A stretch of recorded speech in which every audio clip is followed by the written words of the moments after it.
Hi, everybody. We are live right now.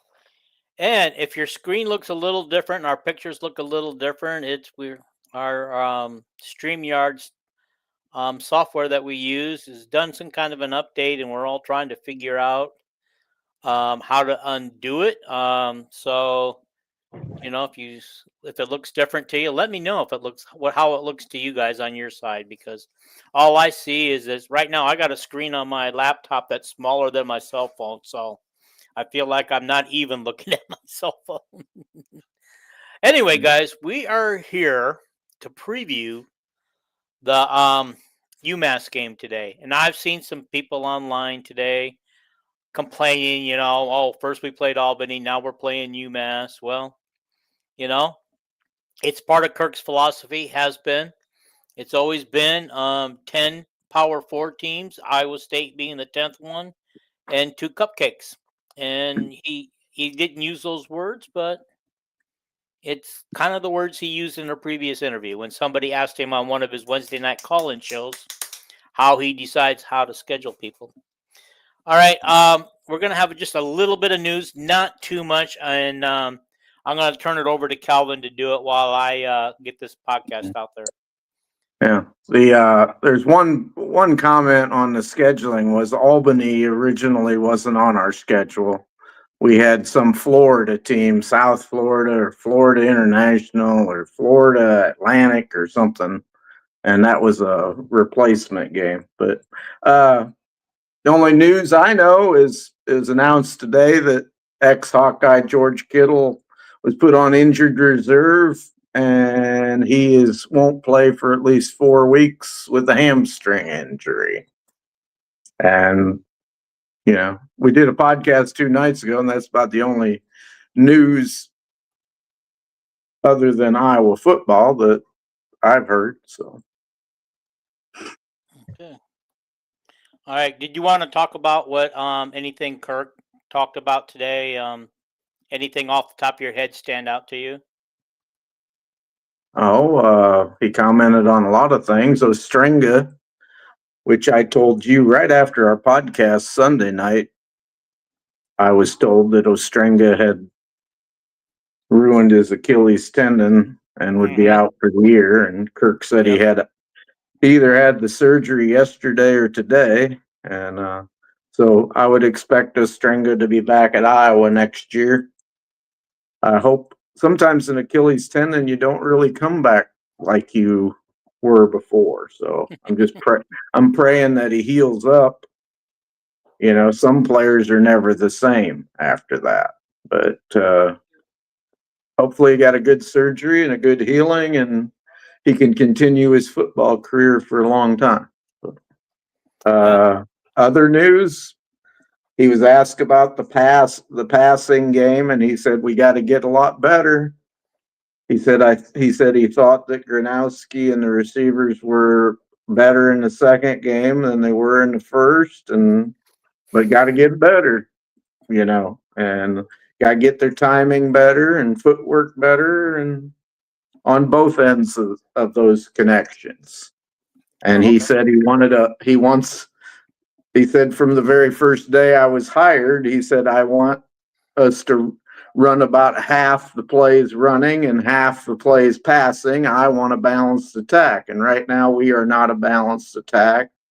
Then he wasn't asked this, but then he commented that the special teams was really bad. Haven't been up to par this year and was bad Saturday, and we just can't. We aren't built to win football games if all three of our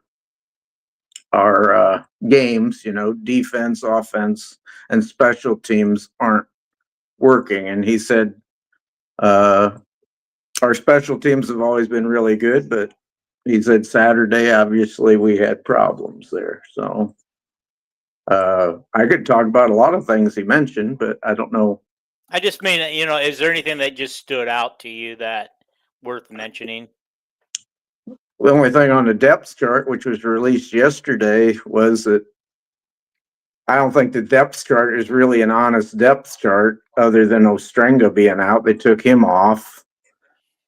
When you release depth charts on a Monday after a game, it ain't going to change much. Depth charts change during practice during the week, but the only change I can point out, other than Ostrenga's out, obviously, is that now he has Jazzy Patterson tied for second string at running back. But like I heard a podcast today, they always joke about Kurt always says, don't pay any attention to the depth chart. They said they wouldn't be surprised if Jazzy or Xavier Williams, are the two featured backs.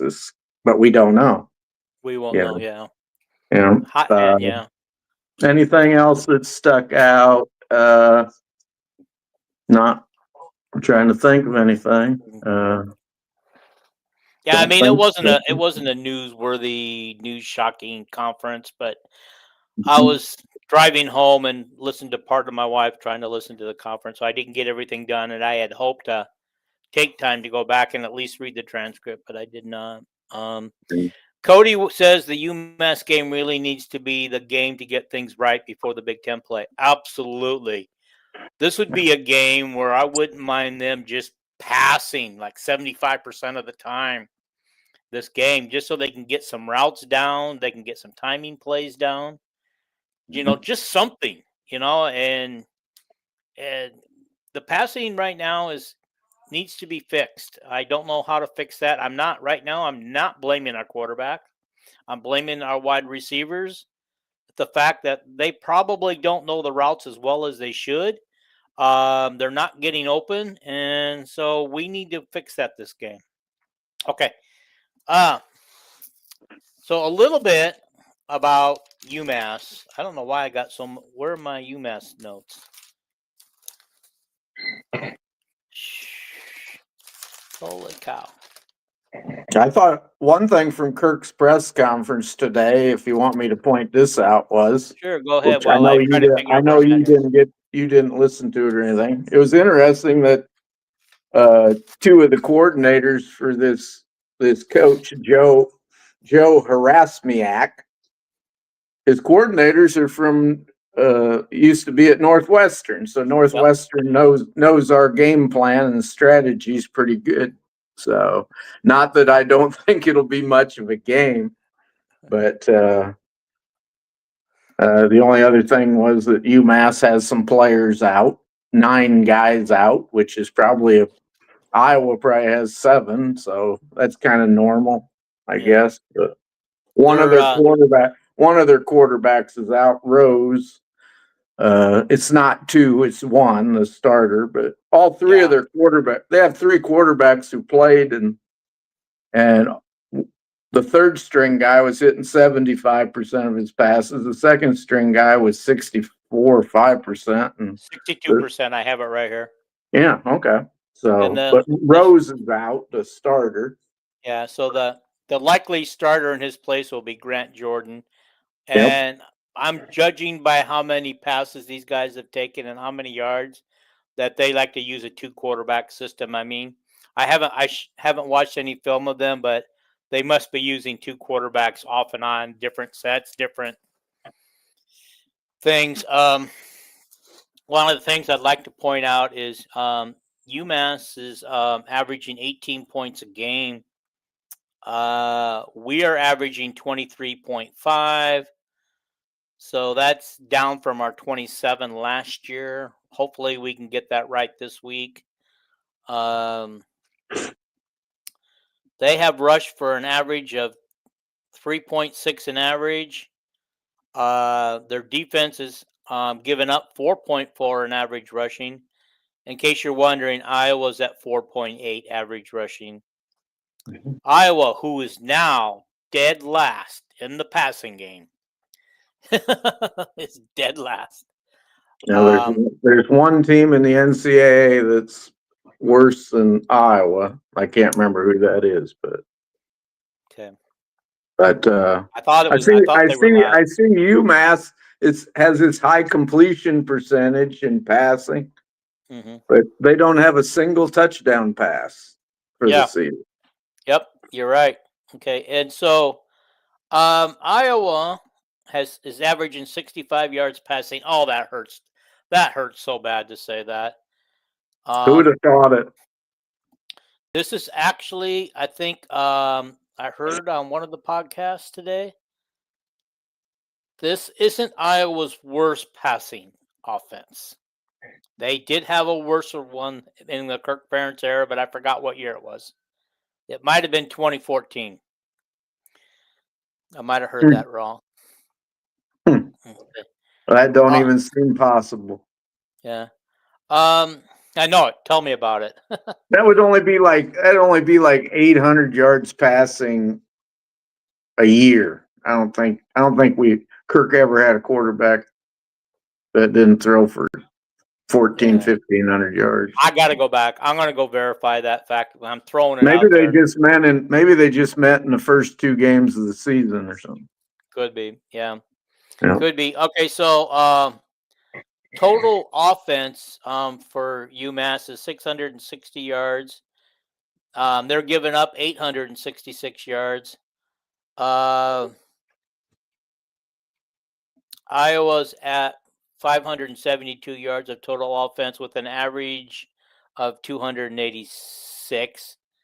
Iowa gives up 415 yards of offense, and their average offense that they're giving up in 2 games is 207.5. Yeah, I think the one thing that people should really take away from the Iowa State game, one of the positives, is that the defense actually did its job in that game.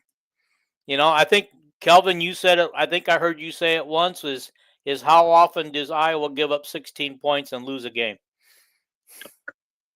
I don't remember saying that, but I think before the game started, if they said Iowa gave up 16 points and the number of yards we gave up, that we'd have thought, well, we're probably going to win, you know. Yep. Yeah. But okay. All right, they average 50.1 on punts. Their opponents average 42.3 on punts. We average 47.9. So Jason was correct on that figure. I thought it was closer to 49, but I misread that somewhere. I must have saw the 47.9 and thought it was 49. Our opponents are averaging 45.7.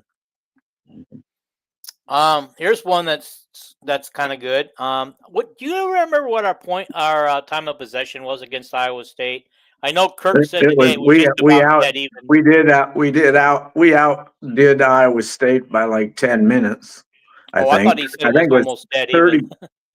I thought it was 35 to 25 or something, but Iowa had them 2 long drives. One drive was 16 plays and the other one was 15. That's how we got our 2 of our scores, you know, but that's how Iowa. Don't quote me on that. Yeah, that's old school Iowa offense under Kirk is chew up the clock and chew up the yards. Yeah, Gronowski ran the ball a lot on them. Mm-hmm. Yeah. So anyway, UMass has a 30 minute 55-second advantage on time. Iowa has a 33.53 advantage on time compared to 26.8. Okay. Third downs. 38% for UMass, and they're holding their opponents to, well, they're giving up really 50% on their opponent's third down. Iowa's is 50% on third downs as well. I will take that, but boy, I would love for that to be over 50. Wouldn't you, Kelvin? Go a little higher? Yeah, I guess. I don't know. Yeah. And we're giving up only 38% on third down, so that's not too bad. Fourth down, UMass is 1 for 3. Both teams have given up 1 for 1 on fourth down. But Iowa's fourth down is 3 for 4, so we're at 75%. That's kind of nice. And we were 1 out of 2, I think. I think it was 1 out of 2 on Saturday. Mm-hmm. Here's an interesting Here's a statistics that's interesting. UMass has scored 4 touchdowns. They've given up 9. Iowa has scored 5 touchdowns, 4 total by our quarterback.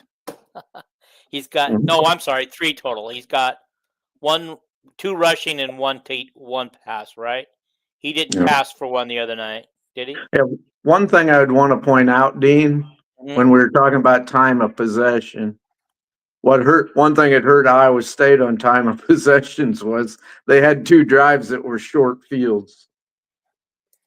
They had one that was a 50-yarder for a field goal or something. Then that pass interception, they ran back.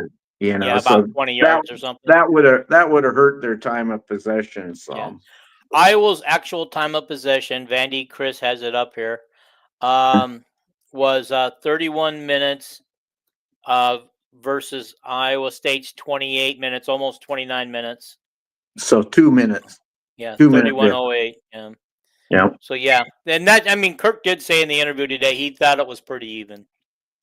Yeah. Okay. Thanks, Vandy, for clearing that up. Vandy, are you looking to see if you can figure out why my screen is so small? On my laptop, it's small. I'm looking at a screen smaller than my cell phone. Okay, I don't know what it looks like to you. On my phone, your picture and my picture is big, but yeah. Well, that's because you're on a cell phone. I'm on a laptop. I know, but okay, yeah. One thing was disappointed is Iowa hadn't been getting a lot of turnovers defensively, but they have. I don't think they have any. I don't think they have a fumble or a reception. Well, I know we didn't Saturday.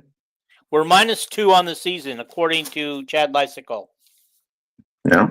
Yeah, we're -2 after we only had 1 year, 2023, where we were in the negatives on turnovers.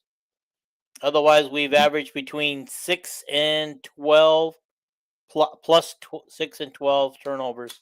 I think last year we were like plus 20, which I think we were like second in the nation. I think. Actually, unless Lysico's mistaken with his facts, it's plus 12. Okay, last year. Yeah, last year. Okay. Anyway, they asked Hall about that today in his interview, and he said, "Well, we decided that we gave up too many big plays last year by trying for interceptions and stuff. And Phil said that we shouldn't do that this year and cut down on the big plays. And we've given up almost no big plays this year. So I would agree with you on that. Even against Iowa State, I'm just saying what TJ Hall said. Mm-hmm. And he would know that Phil decided that last year the guys thought they were too damn good and we're going to go for interceptions and turnovers and we gave up a lot of big plays last year, way too many. Okay. All right. See, here we go. Okay. You're still on your UMass? Yeah, I'm still doing UMass Preview. They have 2 interceptions. We actually have 1. So that must have been in the first game. It sure was.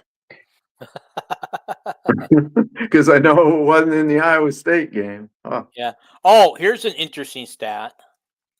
On punt returns, UMass has only 2 for 3-yard average.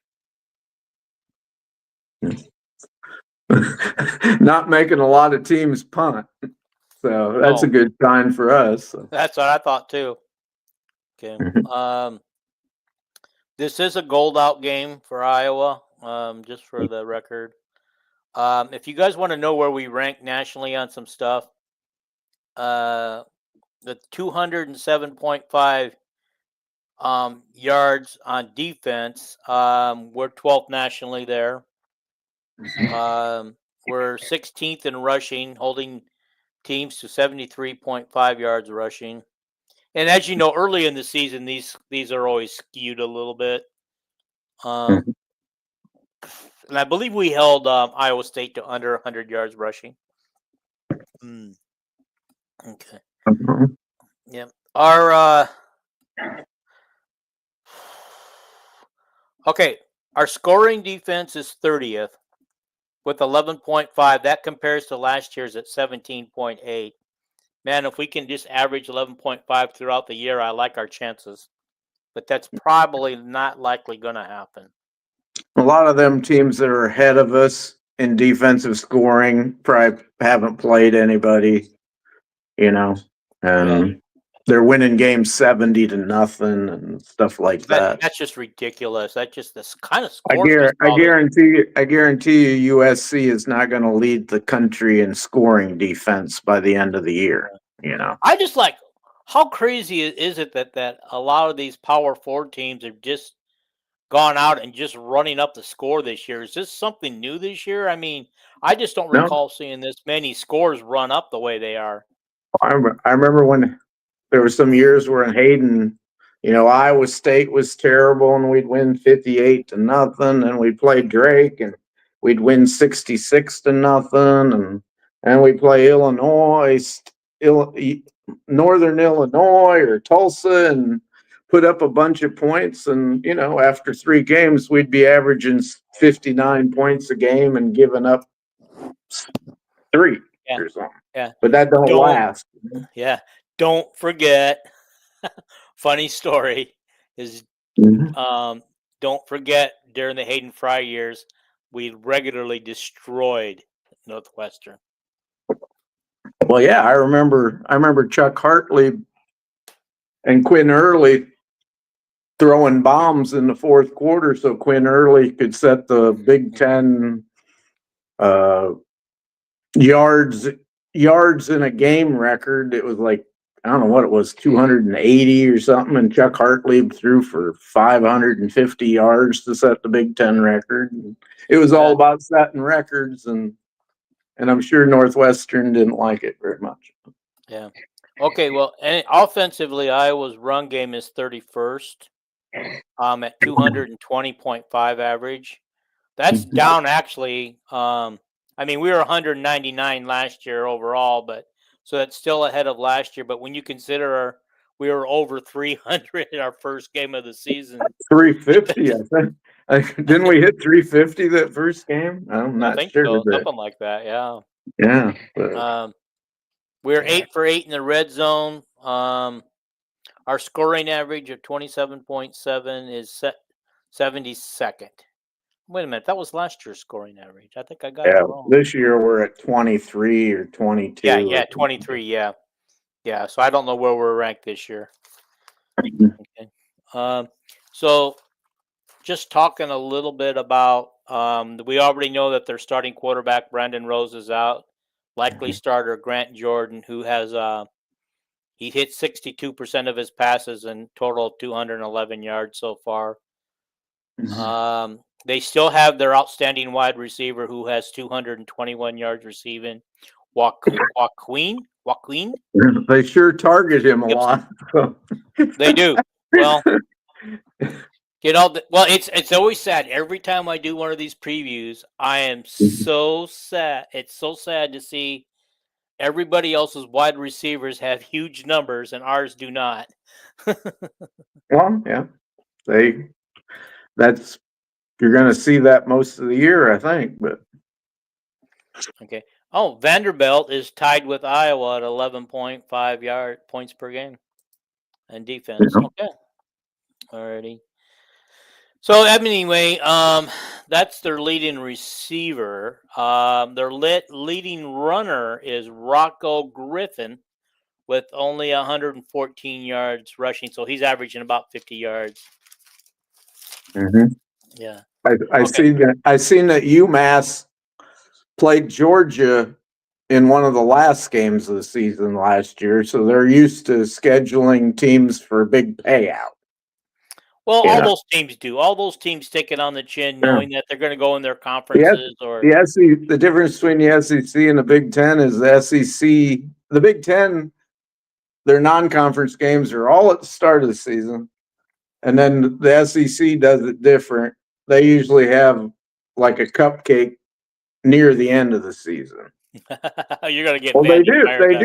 they You're going do. to get Vandy fired up. Let's not get him No, fired that's up. just the way. No, that's the way it is. Alabama, Nick Saban would always play some little school at near the end of the season. I'm just saying that the Big Ten, once the Big Ten conference starts, you don't play, non-conference games. That's just the way the Big Ten schedule is. That was my only comment. Vandy updated us. We're 93 in scoring offense out of 136 teams. Yeah. Okay, that's too bad. We'll get there.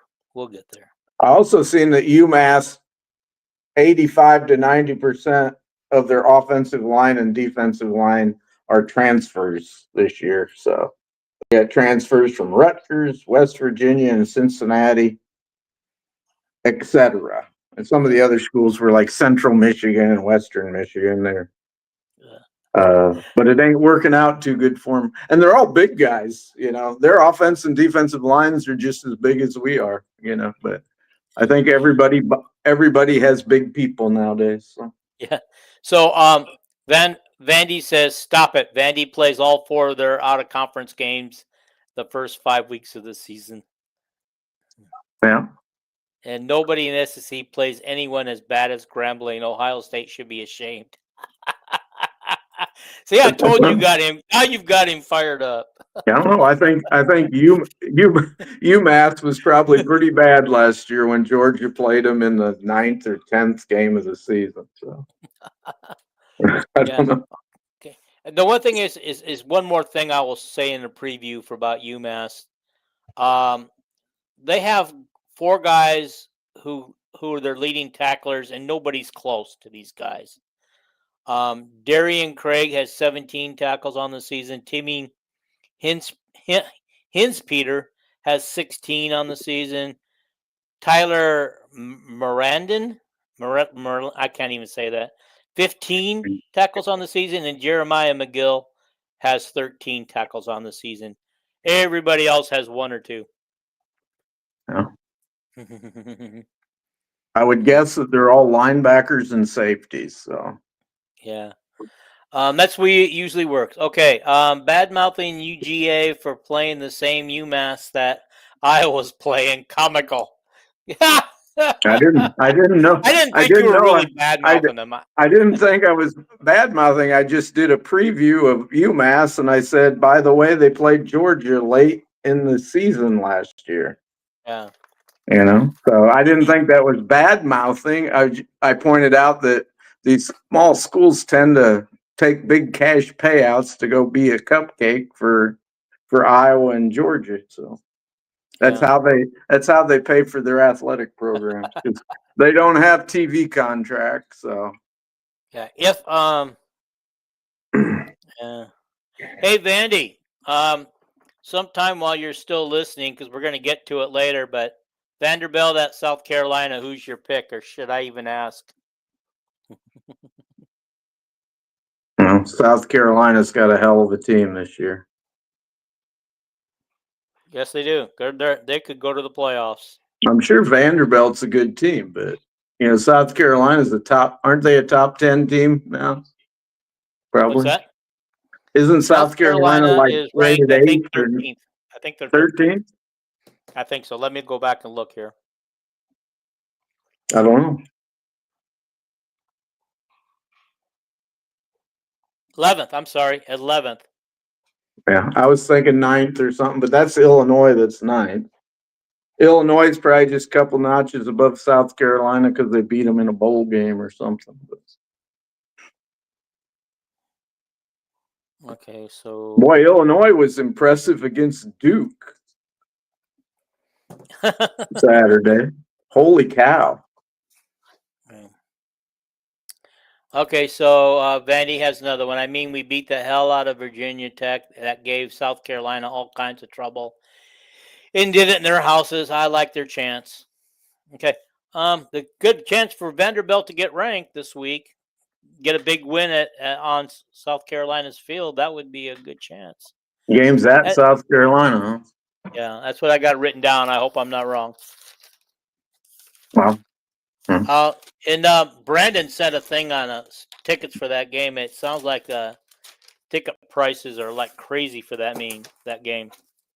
But anyhow, we're talking about UMass at Iowa. So, okay, I've done a lot of talking tonight, and I apologize. I had a lot of things written down I wanted to go over, and I know that you probably done your homework too. Is there anything you want to talk about? I covered about all of them. That got a brand new coach, Joe Harasmiak, and this is his first year, and he was a long time. He was a long time coach at Maine. He was the youngest coach in college football. He's still very young. I don't know if he's 40 years old yet or not, but he coached Maine to the semifinals of the FCS. I think that was back in 2018. And then Minnesota hired him as their defensive coordinator. And he thought that would be a step up. So he went up to Minnesota. Matter of fact, today, Nwampa said that he really liked Harasmiak. He recruited him to try to get him to come up to Minnesota. And he said Harasmiak's a really impressive guy and knows his defense and stuff. And then he went to Rutgers as a defensive coordinator. And Rutgers had some pretty good defenses, And then this year he's first year coaching at UMass. So let's see. I got anything else? Everything else you covered or I mentioned. Yeah, I don't think there's a lot. I mean, a lot that we could actually say.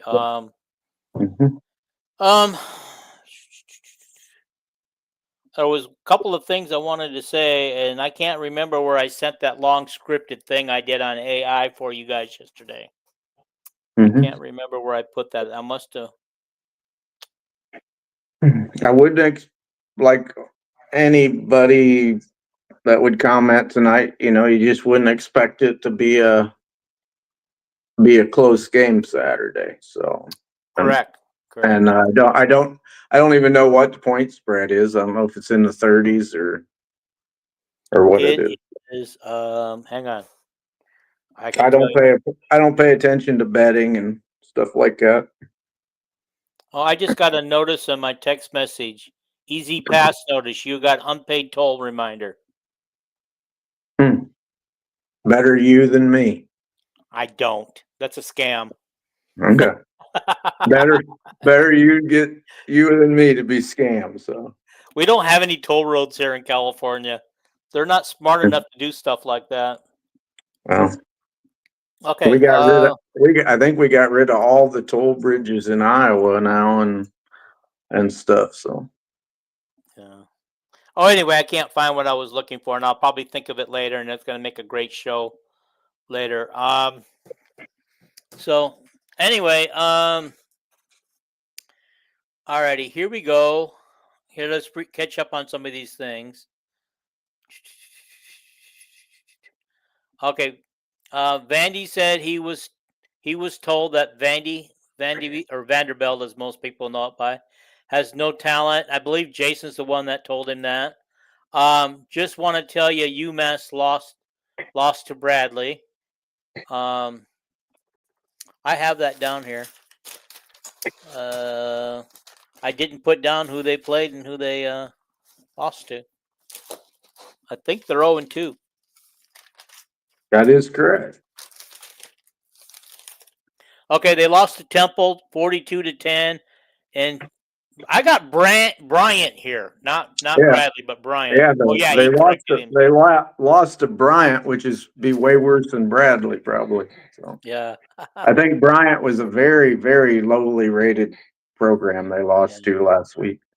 If Iowa doesn't score 50, I would be very concerned. I won't be concerned if we score like 35-40 because Kirk Ferentz' model isn't to run up a score on somebody. And And it's been that way for years. We don't blow people out anymore unless it's by accident. yeah, if Kirk has never ran up a score in any game that I can ever remember. Matter of fact, he'll have first and goal from the 1 yard line with a minute 30 to go, and he'll take a knee 3 times to end the game. Mm-hmm. So Yeah, that is true. Honestly, outside of our picks, I don't have anything else tonight. It's going to be a short show, it looks like. So let's kind of work on our picks. You guys at home, you can play along if you want to. Okay, let's see what Mike says. I'd be more concerned if we let them hang with us for more than a quarter. Yeah. What you mean, like we let the Albany hang around for a quarter and then actually take the lead? That sure woke up a giant. Those guys went right down the field running the ball, and we ended up taking the lead back and never looked back. All righty, here I go.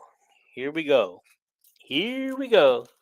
All right, Arkansas at Ole Miss. That'd be you. I have Paul's here already. I'll go with Lane Kiffin. I'll go with Mississippi. Okay. All right. Paul and I both took Mississippi as well. How about Vanderbilt at South Carolina? I'm just going to take South Carolina because I know South Carolina. I think they have a great defensive lineman or defensive end. I've seen somebody for South Carolina like in the top 10 of the, maybe higher than that in the NFL draft. And South Carolina is very talented, very good team.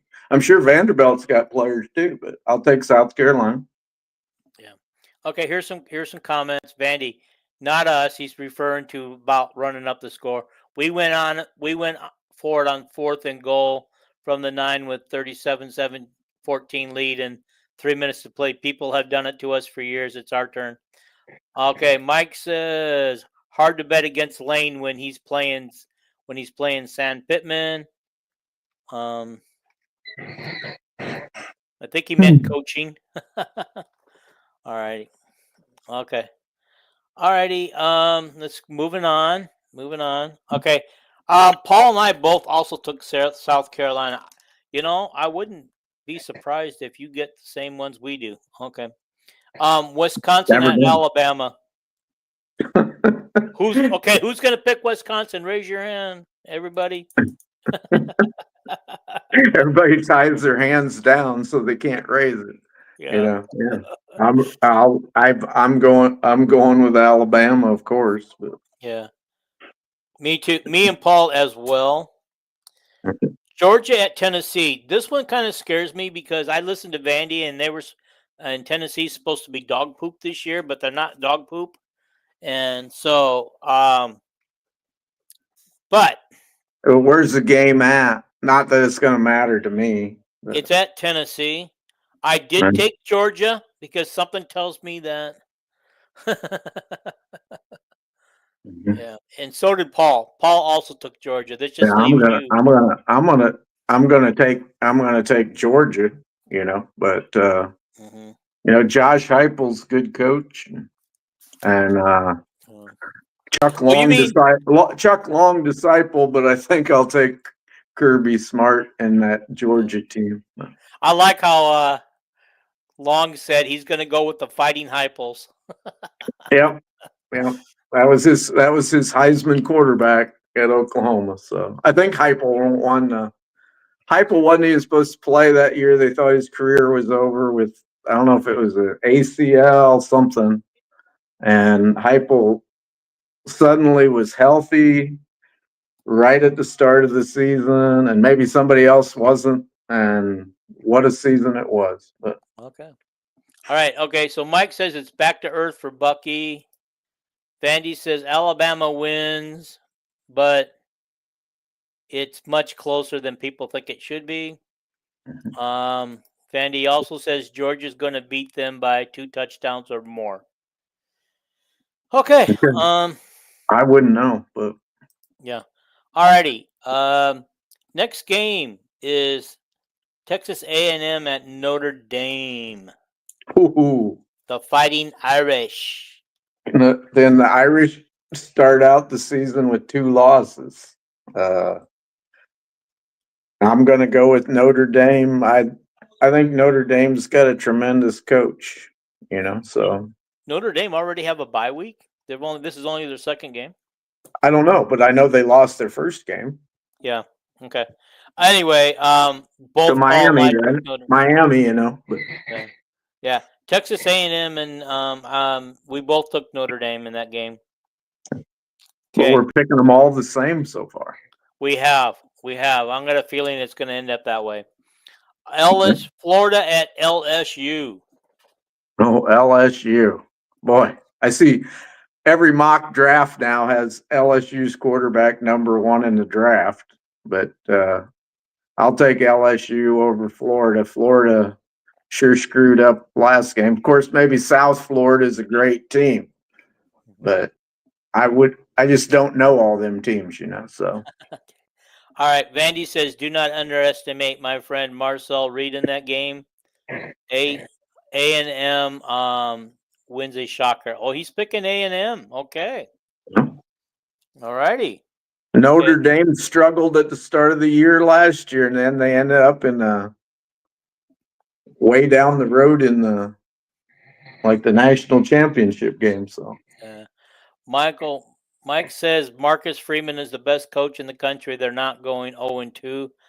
I agree. I love that guy's coaching style. I really do, and I think kind of jealous that Notre Dame has a coach that caliber. But ex Ohio State Buckeye. Yep. Okay. Florida is beating LSU according to Vandy. All righty. Okay. So Vandy's gone on the limb on a couple of these today already. Well, he probably knows. To see it. I love to see it. He probably knows a lot more about these teams than I do. Yeah. All right. UCLA at New Mexico. Guys, if UCLA hadn't started out 0-2, I probably wouldn't even have this game on here. And New Mexico is 1-1, I believe. Or no, they're 2-0. They're 2-0. So I just put this on here. The game is I got it listed here at New Mexico, but I think it's really at UCLA. Uh-huh. So if somebody can check that out for me and let me know. UCLA, I'm 0-2 with UCLA this year already, and I'm probably going to go 0-3 with them. I'm going to go with UCLA.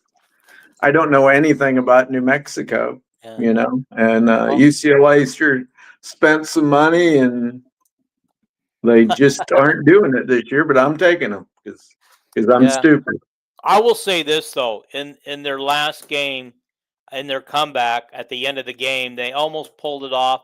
And that quarterback looked like everything that they expected him to be. Okay. Hawkeye 17 says new head coach to start. Honestly, he doesn't need to have his hand in the offense to the point of bringing Lester was to improve. KF still seems to have the final say on. They also need to add tight ends back. Well, I don't know if you realize it, 17, but our number 1 tight end is gone, and the other ones are not. They're not NFL caliber. Okay. So just to say that, I think most of the tight ends we have on the roster will play in the NFL myself. But. Okay. All right. And Kirk does not call any of the plays. And Lester just does his offense. Pretty obvious it's Lester's offense if the tight ends aren't being used as much because he didn't use the tight ends very much at his previous stop. So, and the Packers don't use their tight end very much either. So, Kirk, this bull crap about Kirk's offense. Yeah. Okay. Mike says Izzo Strenga's Achilles a injury, a tear. I don't know if it's a tear or not, but he had surgery and he's out for the entire season. He's not. He coming wouldn't. He back. wouldn't. I don't think they'd have operated on it if it wasn't torn. I know, but I'm not a medical guy, so I'm not going to say when I don't know, when I didn't hear. Okay. Nico is not good. I don't know how anyone can still say anything other than that if UCL loses that game, the voices in his head are going to get louder. Yeah, but Vandy, I don't know if you watched that last quarter of the game. He engineered a couple of great drives at the end of the game and almost got him almost to a point where they could have tied the game. But I think they turned it over in the end zone, if I remember right. Okay. All righty, where are we at on the games? Okay. USC at Purdue.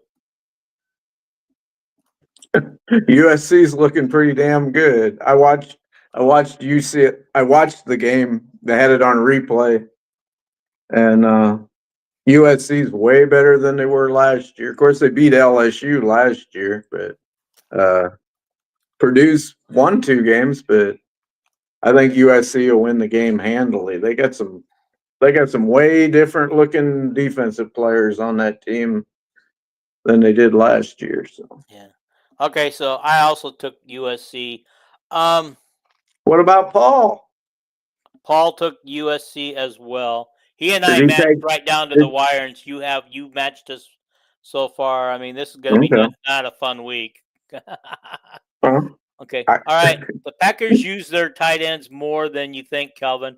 Kraft is one of the best up and coming tight ends. Yep. Okay. He played with Gronowski. Yeah. All right. Vandy Chris says he also threw that interception that sealed the game. All righty. Perdunk is 2-0.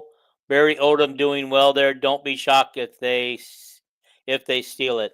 I believe it's at Purdue as well. So, but I'm going with USC. I mean, I got to see more out of Purdue to think if they're the new Indiana this year, guys. I know that Jason said on the last show that he didn't think they would be the new Indiana, but they could be. They might come out of nowhere and surprise a few people. When I did my NIL spending thing, I mentioned that Purdue spent an ungodly $25 million. The new coach said, you got to give me so much money in NIL. So they bought, I don't know, it was 30 or 50 new players, something like that. So, but I don't know. If you want to bet on Purdue in this game, make sure make sure it's not a win or lose bet. Make sure you get all the points, I'd say. But yeah. Okay. It says Mike says it's Barry Odom, hard pass. Vandy says Barry Odom just had back-to-back 10-win seasons at UNLV. Okay. Okay. Barry Odom had a very good run there at UNLV. It's a little rougher run before that, but I think he's a good coach. Look at his Missouri track record. I didn't know he coached at Missouri. Oh yeah, but I think he's a pretty good coach. Okay. But I'm no expert. All righty. All right. Next game on our list is Minnesota at California. Oh, I'll take PJ Fleck, the women's gymnastics guy that runs up and down. The Fighting Flex. Paul. Oh, by the way, Paul and I also did we all take Minnesota? And we all took Minnesota. Okay, here's the game where you can get different if you want to. This is our bonus baby before we pick the Iowa game. The game that I made you put on the game I made you put on the slate because I thought it should be on the slate, you know? Yeah. Okay, so anyway, I'll get Paul's pick later before the game's played. Yeah. But I took Clemson, and so who do you want on there? Georgia Tech or Clemson? Well, I'm going to take Clemson, but I thought I thought it was a way better game than some of the other games that we had on our, our picks, because Georgia Tech's has upset and had some pretty good runs the last few years, and they're undefeated. And you never know, they could really ambush Clemson, but I doubt it. I'm going to take Clemson. But Okay, so our next one on here is the Iowa game. Mhm. And so Paul has Iowa 55-3. I have Iowa 42-0. And that's holding back. And you get to now go for it. You get to pick your final pick of the game. And I've already written Iowa down because I know you're not going to go against Iowa. Yeah. I love my Hawkeyes, and there might be a game or two this year that I might not pick them, but it'd kill me not to. Even though I know it's isn't good for my record, but I don't care about my record. But I'll go with my old number as a center in high school, 52 for Iowa, and I don't know if I should. I'm going to say to 0. Yeah. I just don't see them moving the ball on us. Okay. Even both of their quarterbacks, even the one who's hurt, has more yards than our quarterback does. Every quarterback in the nation has more yards than our quarterback. even the Army quarterback. I think Army's outpassed Iowa this year, which it just, to me, it's just kind of astonishing. But anyway. All right. Mike says, I live in Missouri. He's not well regarded, inherited a good squad from Pinkel, and then slowly got worse. It's Pinkel true. wasn't that It's all long ago, true.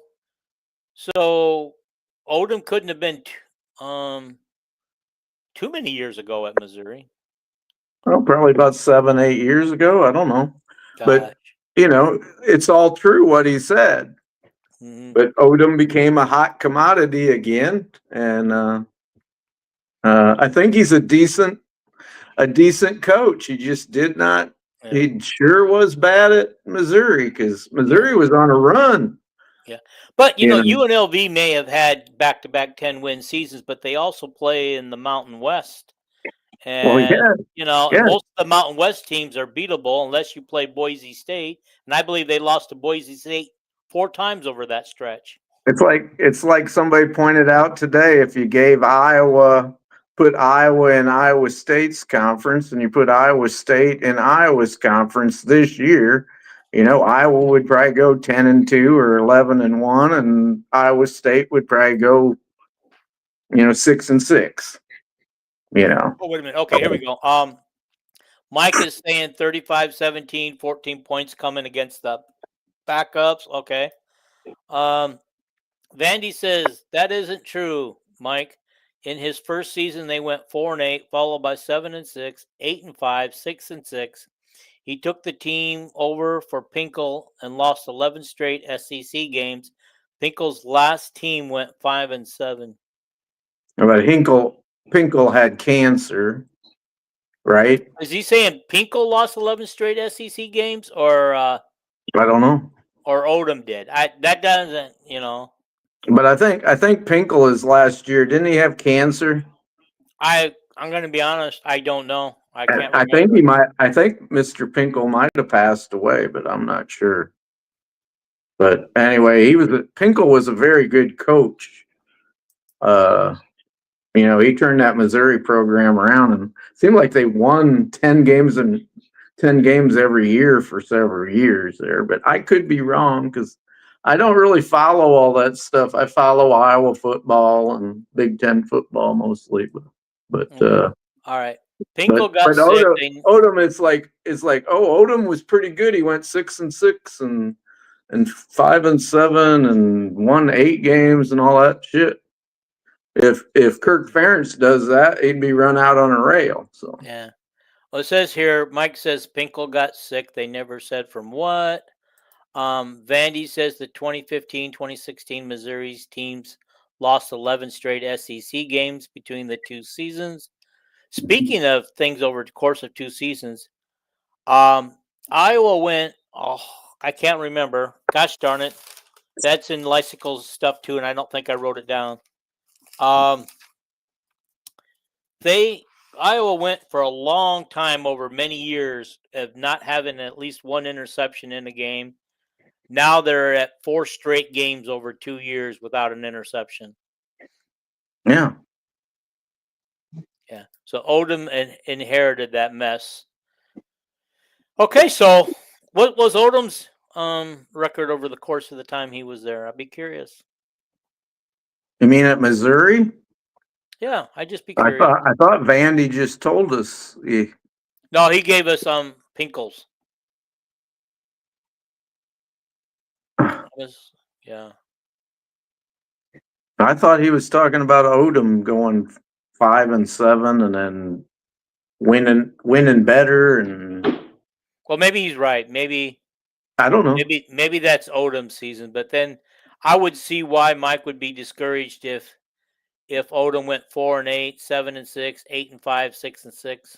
Yeah, I remember when I liked keeping up on the Big Ten, and when they hired Odom, I remember I looked it up and I thought, boy, he did good at UNLV these 2 years. He's hot. And then I looked at his total bio coaching, and at Missouri, it was not a good picture, because I knew he took over a good program, and but I still think he's a good coach, but again, I'm not an expert, so. Yeah. Okay, guys. We've got our picks in. We're at the top of the hour almost. Guys, I'm going to explain to you, if you guys have gotten this far, thank you from the bottom of my heart for listening to the end. Sunday, we're going to try to do a lot in one show, I think. I think we're going to do post game and preview game all in one show, as I will be on an airplane to Iowa on Tuesday. And on Wednesday, I will be traveling between towns in Iowa, and I just don't know where I'm going to get my I'm taking my laptop with me. I don't know where I'm going to get my internet from. Or I might do it Thursday. But you guys got 24 hours to watch before the game because the game is on Friday next week against Rutgers. Yeah. So he went 25-25 in 4 years at Missouri. So I can understand why Mike would be upset with that. Okay. 25-25 is not good. No. Okay. He did not take over a good program at Missouri. Pinkel's last team was 5-7.